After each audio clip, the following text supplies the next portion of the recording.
প্রিয় দর্শক বন্ধুরা, উঠে আসছে মাদ্রাসা সার্ভিস কমিশনের অত্যন্ত গুরুত্বপূর্ণ খবর। মাদ্রাসা গ্রুপ ডি মামলায় এলো কোর্টের জরুরি স্ট্যাটাস। আজকের দিনে দাঁড়িয়ে এই মুহূর্তের জন্য ব্রেকিং নিউজ থাকছে। নিয়োগ রেজাল্ট কবে আসবে? গুরুত্বপূর্ণ তথ্যাদি অবশ্যই আর্জেন্ট ভিত্তিতে এই ভিডিওটা কিন্তু ক্রিয়েট করতেই হচ্ছে। ভিডিওটিকে একদম স্কিপ করবেন না, শেষ পর্যন্ত ওয়াচ করবেন। চ্যানেলটিকে অতি অবশ্যই সাবস্ক্রাইব করে নিয়ে সঙ্গে থাকবেন। চলুন কথাবার্তা না বাড়িয়ে আমরা মূল টপিকে ফোকাস করি। বন্ধুরা, আজকের ডেটে দাঁড়িয়ে মাদ্রাসা সার্ভিস কমিশন আয়োজিত মাদ্রাসা গ্রুপ ডি যে গুরুত্বপূর্ণ নিয়োগ ম্যাটার, এবং সেক্ষেত্রে মাদ্রাসা গ্রুপ ডি মামলার কি স্ট্যাটাস উঠে আসছে, সরাসরি আমরা মহামান্য কলকাতা হাইকোর্টের অ্যাপিলিয়েটেড সাইট থেকে দেখে নেওয়ার চেষ্টা করব। চলে এসেছি অন স্ক্রিনে কেস ডিটেলসে।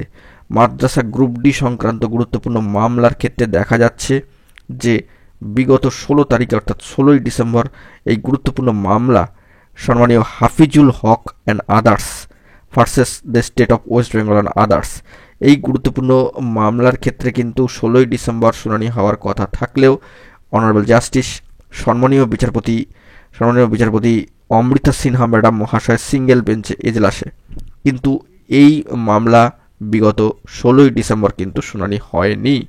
মামলার বেঞ্চ না বসার জন্য কিন্তু এই মামলার শুনানি হয়নি। আজকে 18ই ডিসেম্বর, আজকে কিন্তু নেক্সট হিয়ারিং ডেট শিডিউল পড়ে রয়েছে। অবশ্যই অ্যাসাইন্ড ম্যাটার হিসাবে মহামান্য কলকাতা হাইকোর্টের সিঙ্গেল বেঞ্চে অনারেবল জাস্টিস সম্মানীয় বিচারপতি অমৃতা সিনহা ম্যাডাম মহাশয়ের এজলাসে এই মামলায় বিগত দিনের শুনানি হয়নি। আজকে আবার নেক্সট হিয়ারিং ডেট রয়েছে। কি গুরুত্বপূর্ণ তথ্য উঠে আসে সেই দিকে কিন্তু আমাদেরকে ফোকাস রাখতে হবে। যদি কোনো জরুরি তথ্য থাকে সবটাই কিন্তু প্রোভাইড করব। অন্যদিকে মাদ্রাসা গ্রুপ ডি সংক্রান্ত আরও একটি গুরুত্বপূর্ণ মামলা অন স্ক্রিনে দেখতে পাচ্ছেন। সম্মানীয় Abdul Latif and others versus the state of West Bengal and others. অত্যন্ত গুরুত্বপূর্ণ এই মামলার ক্ষেত্রে দেখা যাচ্ছে যে এই মামলার কিন্তু নেক্সট হিয়ারিং ডেট পড়ে রয়েছে সেই জানুয়ারি মাসের 17ই জানুয়ারি 2025 সালে। আপাতত এই মামলার শুনানি বা হিয়ারিং রিলেটেড কিন্তু কোনো খবর আপডেট উঠে আসেনি।